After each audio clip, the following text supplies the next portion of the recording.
Baldur's Gate 3 Patch 8 is out. Here are the major additions and changes, as we discussed on the Maximum News podcast, which can be heard on our sister channel, Triple S Podcasts. Find the link to that in the description below.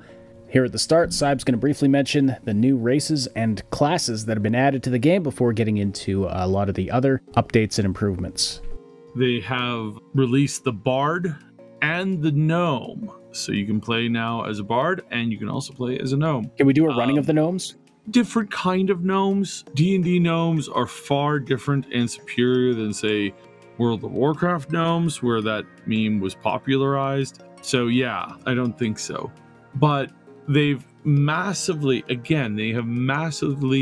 improved their UI, their tooltips, their interactions. They've all gotten a lot better. And this was better than the last time when we saw it, where we're like, wow, look at that work that they've done on those tooltips. That's amazing. And then they went and did it again, but it improved it even better this time. So now it looks really sharp and it loads a little faster too.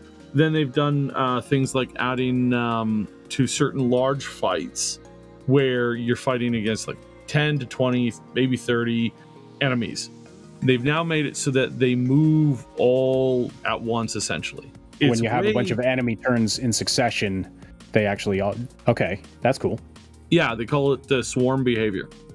And so they actually go out and do things and react to things very quickly. That speeds up larger, long fights. You end your turn, a few seconds later, it's your turn again. So we're super impressed with that. I'm really excited for this. I think that overall, they're improving things so quickly. They talked a fair amount on and off, hinting at how Act 2 and Act 3 is going and how they've been designing that stuff, really improving it. It does actually sound as if we're only getting 3 acts, which is a little weird. I may have misunderstood that, but I want to just pop that out. And then we've got a metric ton of bug fixes. And again, they were talking about how, you know, their process, they're getting closer and closer to the final versions of certain things, and once they get to this final version, they put it into a gold box, they wrap it up and say, we're not touching this feature anymore. It is where we want it for launch. We're not going to mess with it anymore, because messing with it might create some, you know, destabilizing bugs down the road.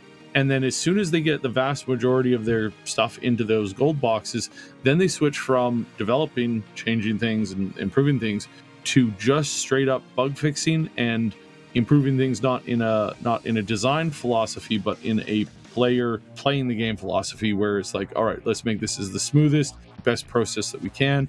Again, they've upgraded so many of their animations. They've got other bug fixes that show that they're really getting to the root of some of the problems that were happening before.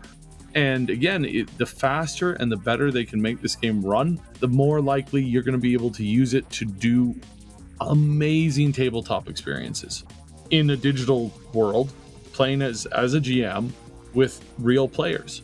This is something that I've been looking forward to for a really long time. I think overall, Baldur's Gate is one of the most exciting products out there right now.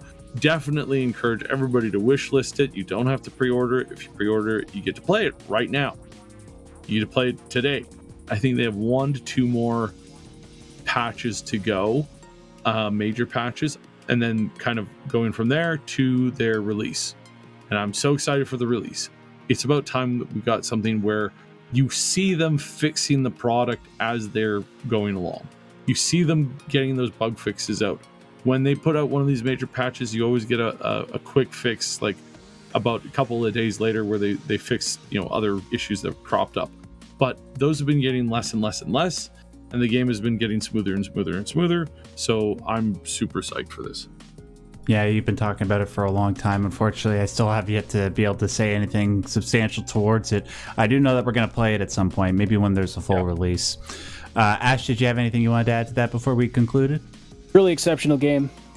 Wish I'd been able to put more time into it. People in our community are often asking me to play more of it and continue my Evil Dumb playthrough, which was a lot of fun. Unfortunately, just not enough minutes like we were talking about earlier, but it's a truly exceptional game that lives up to its predecessors, and I look forward to the full release.